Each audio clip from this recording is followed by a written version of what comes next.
So should I use sprockets or gears? Sprockets. Personally, gears. Sprockets. Gears. Sprockets! Gears!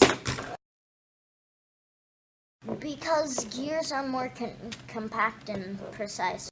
Gear systems are smaller, so they're not going to take up as much room on the robot.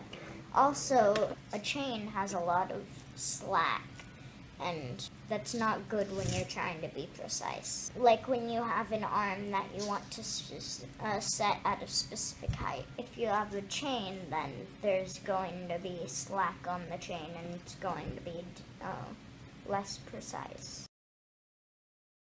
Sprockets are simpler to use over a long distance. Unlike gears, where axles have a really specific spacing and have to be on the same row of holes, sprockets can go anywhere. This is really helpful on the drivetrain because you can put the motors just about anywhere. We put them here, but you can also put it here, or over here, or over here. Check this out. I'm making a little model of sprockets versus gears. Ready, set, go! Okay, now I'm trying to find the first gear. Okay, now I'm going for the last two. Now I'm going to fill in the middle. There are 8 gears in total, and now it's time for the sprocket. Pop, pop, done! I had to measure out the exact same number of spaces in between 2 gears, and they all had to be in the same line. In this case, sprockets are better because less pieces means less places to fail and a lighter robot. That's going to be really important in this game. Sprockets in the same gear train always turn the same way. That's a great thought, but I question its accuracy. The sprockets on the inside of the chain move the same way, but on the outside they move the opposite direction. Good to know, but that's besides the point. Gears in a gear train spin in opposite directions. Forward, backward, forwards, backwards, forwards, backwards, forwards, backwards. Thanks, Motor Monkey. And if it were wheels spinning in the opposite directions, well, let's just say that wouldn't quite work too well. Both gears and sprockets do the same 2 jobs. They can both act as multipliers, and they can both transfer force from one axle to the other. For example, on my robot, instead of using a direct drive and having it connect directly to one wheel, I used sprockets and I connected it to both wheels. But you can use more than 2 axles. 4 axles. 7 axles. 20 axles. 50 axles. 55,700,000 axles. Whatever. This is a motor. It's what makes the robot move. In physics terms, the motor applies force to the axle, which creates rotary motion. Ooh. Both gears and sprockets are used to focus this force, either making it very strong or very fast. It's an inverse relationship. That means whenever you get more of something, you have to trade that out for less of another thing. In this case, it's a relationship between speed and strength. More speed equals less strength and vice versa. This is the model of a simple gear train. It has 2 axles with 1 gear on each axle. The gear attached to the motor is the drive gear, and the one attached to the output is the driven. In this arrangement, we're going for speed. The drive gear has 5 times more teeth as the driven gear. That means every time this shaft turns once, this shaft turns 5 times. So if we had a wheel on the driven gear, then it would be going really fast. Abracadabra! If we put the motor on the small gear, then when it turns 5 times, this will have only turned 1 time.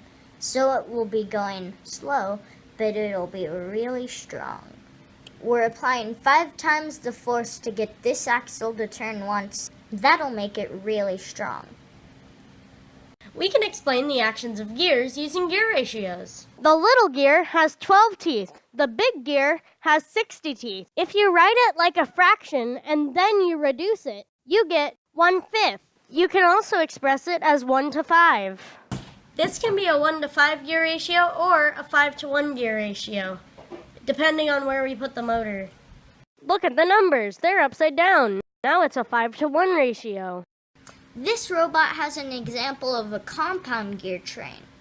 It has the same one drive gear on an axle and one driven gear on the axle.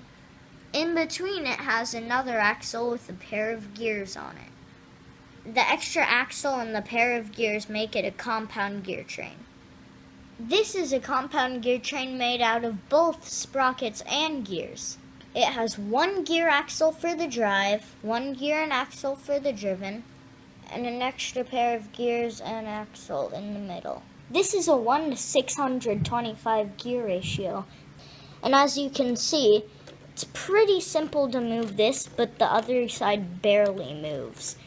But if you take this side and try to spin it, it goes pretty fast, but it's really hard to move.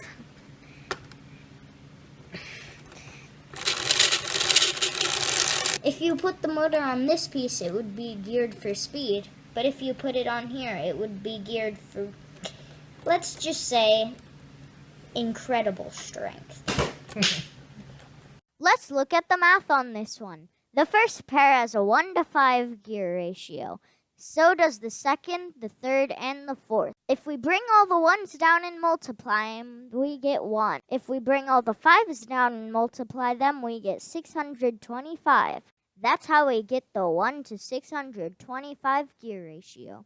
This is a 1 to 15 ratio because these two gears would make a 1 to 3 ratio, and these two gears would make a 1 to 5. Multiply 5 and 3, and you get 15. We tried multiple gear ratios before this.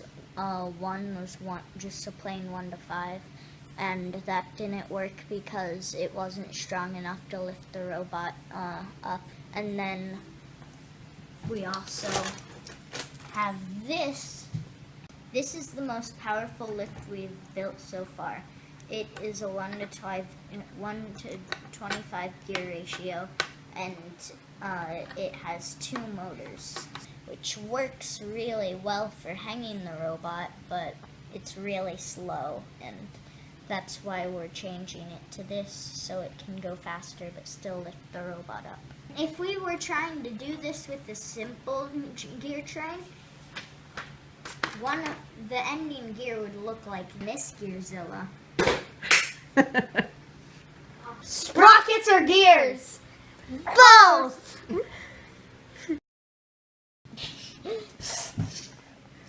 Sprockets. In physics terms, it applies a force to the axle to create rotary motion. To the axle to create rotary motion.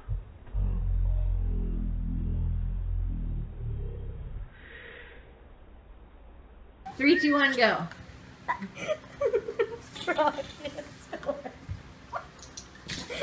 No. Do it again.